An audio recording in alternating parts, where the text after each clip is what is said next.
parte dos verbos em inglês, quando eu quero formar perguntas com eles, eu vou precisar de algumas palavrinhas auxiliares, dos verbos auxiliares. E quais que são esses verbos auxiliares?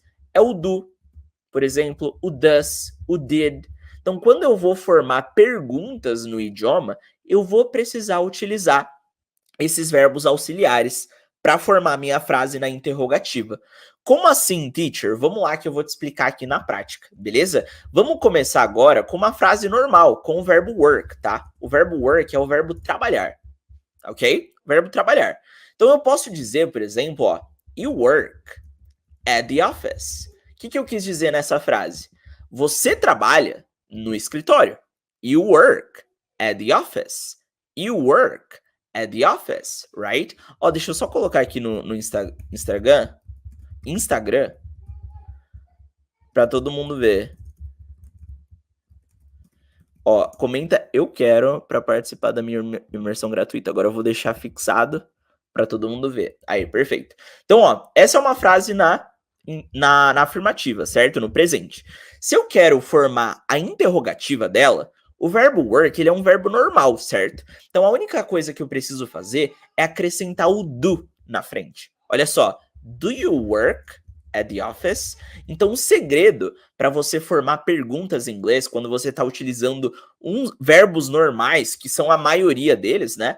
É você acrescentar o do lá na frente. Então, olha só, se eu falo you work at the office, eu estou afirmando. Se eu acrescento esse auxiliar lá na frente da frase, aí eu mudo o sentido da frase. Ela ganha o sentido de uma pergunta. Você trabalha no escritório? Do you work at the office? Então é assim que você forma perguntas no idioma, quando você está falando no presente, né? E olha só, galera, quando que você vai usar o do e quando que você vai usar o does?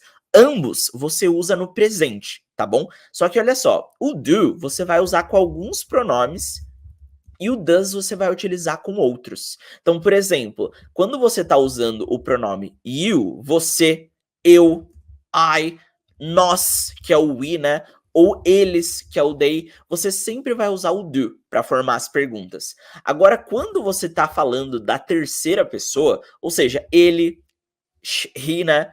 O she, ela, o it. Nesses casos, você vai usar o does. Como assim? Eu vou te explicar na prática. Olha só, se eu tenho uma frase, vamos pegar o verbo... deixa eu pensar num verbo aqui, ó. Vamos pensar no verbo... let me see. Vamos pensar no verbo jogar. Play.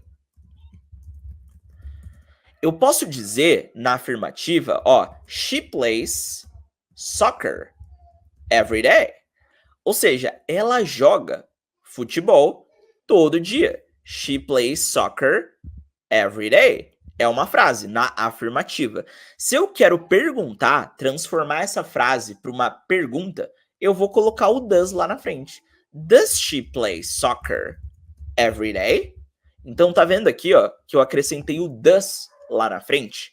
Então, quando eu tô formando frases ali, na afirmativa, eu não preciso do do nem do does. Agora, se eu quero perguntar, eu sempre vou colocar esses auxiliares lá na frente da frase, para basicamente todos os verbos, menos o verbo to be e menos os modal verbs, que são os verbos modais. Para o resto dos verbos, isso sempre vai acontecer. Você sempre vai precisar utilizar ou do ou does para formar perguntas no idioma, tá bom? Lembrando, qual que é a diferença do do e do does? Os pronomes que você usa. Se você está usando o pronome you, você, I, eu, we, nós, they, eles ou elas, você vai usar sempre o do. Se for ele ou ela, he, she ou it, você vai usar o does, igual foi no caso aqui do segundo exemplo, né? Ó, ela joga futebol todo dia. Ela é a terceira pessoa, então eu vou usar o does. Does.